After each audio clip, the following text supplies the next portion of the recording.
کسی خاکی پر مت خاک کر اپنی زندگانی کو، تو بھی مٹی کا میں بھی مٹی کا، لڑکی بھی مٹی کی لڑکا بھی مٹی کا، کسی خاکی پر مت خاک کر اپنی زندگانی کو، کسی خاکی پر مت خاک کر اپنی زندگانی کو، جوانی کر فدا اس پر کہ جس نے دی جوانی کو، سنبھل کر رکھ قدم اے دل، سنبھل کر رکھ قدم اے دل، بہار حسن پانی میں، سنبھل کر رکھ قدم اے دل، بہار حسن پانی میں، کہ ہزاروں کشتیوں کا خون ہے بحر جوانی میں۔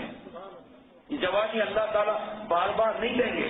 جو میں شعر زیادہ تر پڑھتا ہوں نا کہ میری زیست کا حال کیا پوچھتے ہو، میری زیست یعنی یہ زندگی، میری زیست کا حال کیا پوچھتے ہو، بڑھاپا نہ بچپن نہ اس میں جوانی، بڑھاپا نہ بچپن نہ اس میں جوانی، جو چند ساعتیں یاد دل بھر میں گزری، جو چند ساعتیں یاد دل بھر میں گزری، وہی ہے وہی بس میری زندگانی، وہی ہے وہی بس میری زندگانی۔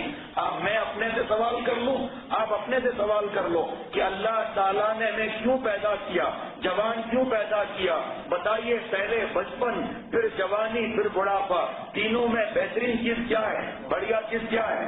جوانی۔ تو اللہ تعالیٰ پر جوانی فدا کرنی چاہیے یا بڑھاپا؟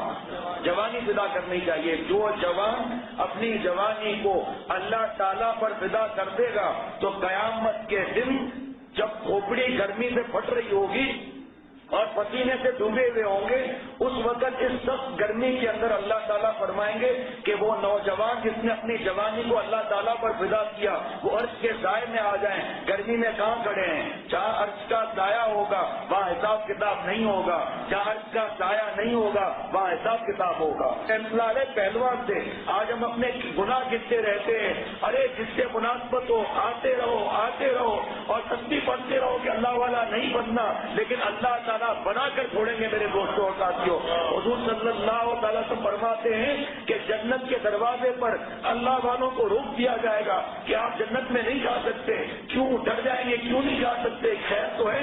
حضور صلی اللہ علیہ وسلم فرماتے ہیں کہ اللہ فرمائیں گے کہ جنت میں جو ایک دفعہ جائے گا پھر وہ باہر نہیں نکل سکتا، جتنے لوگ تیرے ساتھ ہوتے تھے سب کو لے آ اور اس کو اپنے ساتھ جنت میں لے آ۔ صحابہ رضوان اللہ علیہ مجمعین نے عرض کیا کہ اے محبوب صلی اللہ علیہ وسلم، ایک اللہ والا کتنے لوگوں کو جنت میں لے جائے گا؟ فرمایا پیارے نبی صلی اللہ علیہ وسلم نے کہ جتنے آسمان پر ستارے ہیں اتنوں کو لے جائے گا۔ اس لیے میرے دوستوں اور ساتھیوں، جو وقت کے اللہ والے ہیں آتے رہو پابندی سے، انشاءاللہ تعالیٰ ایک دن ولایت اور درد دل مل جائے گا۔